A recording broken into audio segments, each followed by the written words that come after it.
Up to over here, Kufnutet, Seif, Aleph. We're talking about how you need a vessel that holds at least a revi'it, 3 ounces of water, 2.8 ounces of water, in order to do Nitlat Yadayim. What if it has a hole? So Shulchan Aruch says if it has a hole that's kones mashke, that means the hole is big enough that water enters but the water does not exit. So then,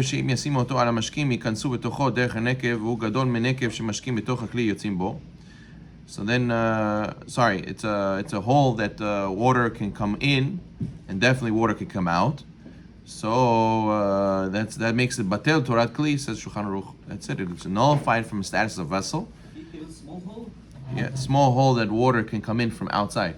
If it's empty and you put it in water and water's going through that hole into the cup, so that means it's not a vessel. It loses the status of vessel, and you cannot use it for Nitlat Yadayim. Right. Even if the hole is high up, and you can have revi'it under where the hole is, you can hold at least a revi'it, still it loses its status as a vessel, and it is pasul. You cannot use such a thing for Nitlat Yadayim. So a hole that brings in water on the side of it is big enough to make it patel from a kli. It loses the status of a kli. Okay, fine. What's another option? There's another option of it's only motzi mashke, where it's the hole is smaller. It only allows water to exit. It does not allow water to enter from outside. So good. That's still considered kasher. That'll be considered kasher. Motzi mashke, we're going to talk about it in a minute, but motzi kones mashke, where it lets in water, it definitely ruins the vessel. Okay, fine. Okay. Bet. Hani milish notel derech piv lemala. Shama שממנו מן הנקב למעלה אינו חשוק ככלי. נמצא שאין המים באים על ידי מכלי, אבל אם נותן לדרך הנקב שרי כיוון שמחזיק ברביעית ממנו למטה. When do we say that this hole makes the kli pasul is when you have a kli, you have a vessel, and the hole's here, and you're pouring water from the top of the vessel. Then you're pouring from a portion that already is not a vessel. The portion above the hole is not a vessel anymore. So therefore, even though over here under the hole it has a revi'it, when I poured it onto my hands, I'm pouring it from a portion that's not a vessel anymore. But let's say the hole is big enough that I pour from the hole. How am I pouring water on my hands? Not from the top. I'm pouring it through the hole. So my hands, then it'll be considered kasher as long as there's enough revi'it under that hole. That's what the Maran writes in Seif Bet. Doesn't matter how big is the hole?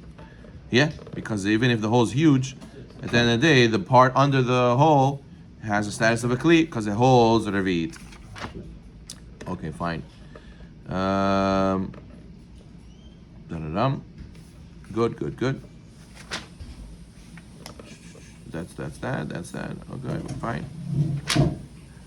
Okay, let's say I want to fix it up. I want to patch up the hole.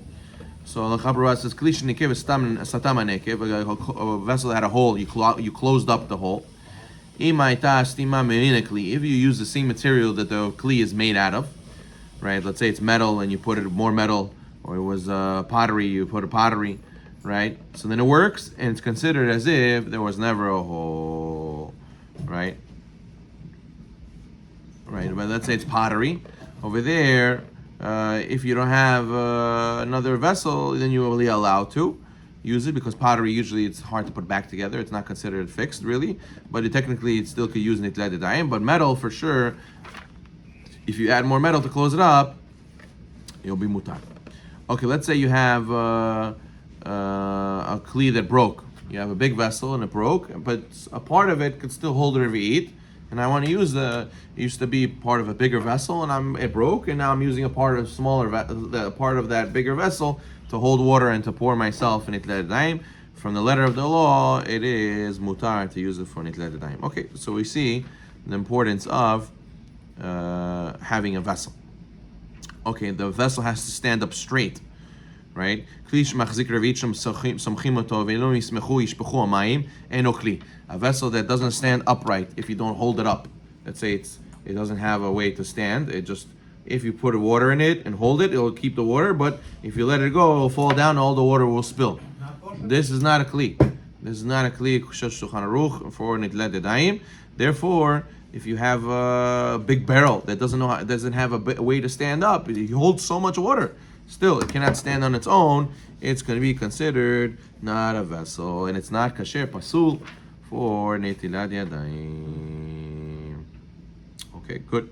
Let's say you have a vessel that is used as a cap, as a cover for something else.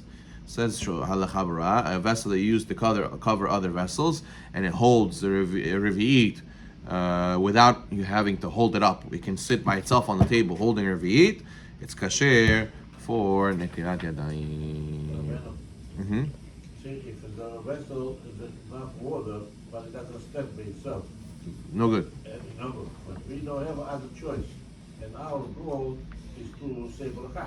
Right. So we're gonna see what we're gonna do when a case where you don't have water or you don't have a vessel. We're gonna talk about that later.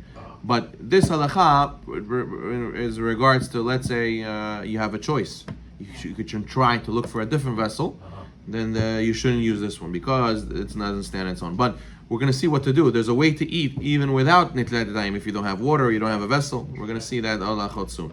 Technically, even let's see, a ladle, the loshka that holds the soup, right? Over there, he says it's kasher also for nitlat yadayim if a person has no other what to use.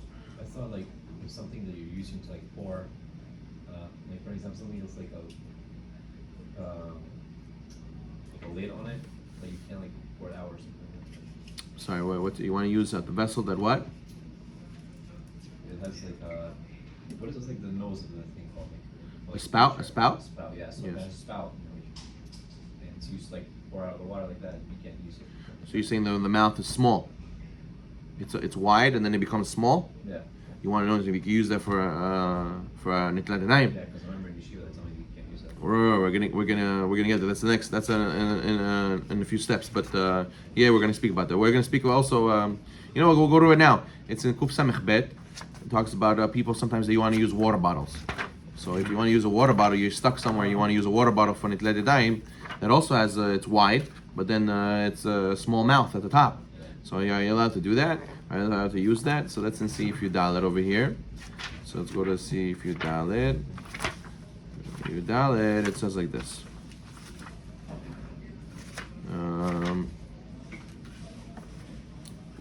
So really, what does Maran say? Yeah, shif yadayim. Okay, so Maran is over here is talking. Shulchan Aruch over here is talking about pouring water on your hands. You have to pour 3 times. But if you have, if you spill a revit of water at once, technically you don't have to pour multiple times on your hands. We're gonna get to what this means later. But over here, Al-Chabra says, you're allowed to wash your hands from a bottle of water, even though its mouth is thin, it's very small, even though the water will not come out of it in one shot, right? Sometimes when you have a small mouth, the water bubbles and it delays in coming out. It doesn't come out all at once. When you have a big mouth, all the water could spill at once. Here it's going to be like pouring out and then it's going to come out and come down. So he says, because even though the water doesn't come out all at once. ואם לא היו המים יוצאים מן הבקבוק קידוח אחר רצוף, רק היו מים יוצאים מן הבקבוק אל יד נוגעים במים שיצאו קודם לכן, וגם יש מים שיצאו קודם לכן כשהוא תופח על מנת להטפיח, מנהג ספרדים אתה לא טבילה. Technically, it counts, even though we're going to see later that the water, it holds the revi'it, but since the water doesn't come out as fast, it still technically is mutar, even though according to Meshag Ashkenaz, that it's a problem. We're going to get into this later, but technically, bottom line, a person is allowed to use a water bottle if he's stuck and doesn't have any other thing else. Okay, fine. Back to where we were. We'll do one more. We were in Kuf Nun Tet. Yeah. Over here. Good. Dalet. talks about the leather flasks. People used to have leather pouches to hold liquids like wine and milk. He says technically those are also kasher if they could stand by themselves. If you put them in a stand, if they don't have a stand, if they don't have a way to stand up by themselves, they are also pasul. Okay, good.